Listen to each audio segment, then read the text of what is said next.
ražošanu kā tādu, ja, tad praktiski ir tā, ka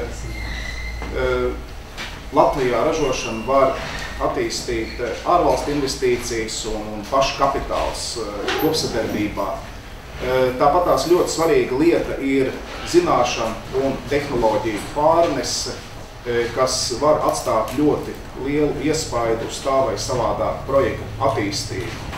Ja runājam konkrēti par pasažieru vilcieniem, tad šeit ir ļoti svarīgi saprast to, ka iet runa ne tikai par iepirkumiem Latvijai, ja, kad šis ir potenciāls tirgus ārpus Latvijas robežām bijušajā Padomju Savienībā, jo vagonu rūpnīcas produktus, vilcienus, elektrovilcienus, dīzeļvilcienus mēs varam redzēt Krievijā, respektīvi Ukrainā, Baltkrievijā.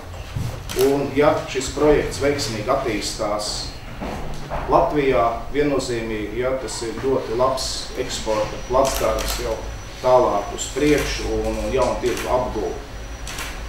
Un finālā tas, ko es vēlējos pateikt, kad valsts ekonomikai ļoti svarīgi ir šo produktu nevis iepirkt, bet šo produktu ražot uz vietas. Tās ir gan vairāk nekā 500 vietas, ko mēs tieši savā rūpnīcā izveidotu, realizējot šo projektu.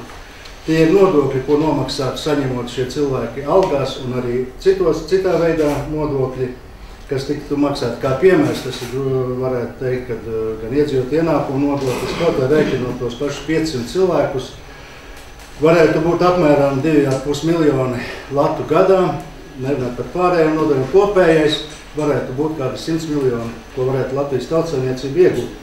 Mums ir palicis ļoti maz laika. Mums ir tikai kādas 4 nedēļas līdz 3. oktobrim, kad šis līgums varētu beigt savu darbību.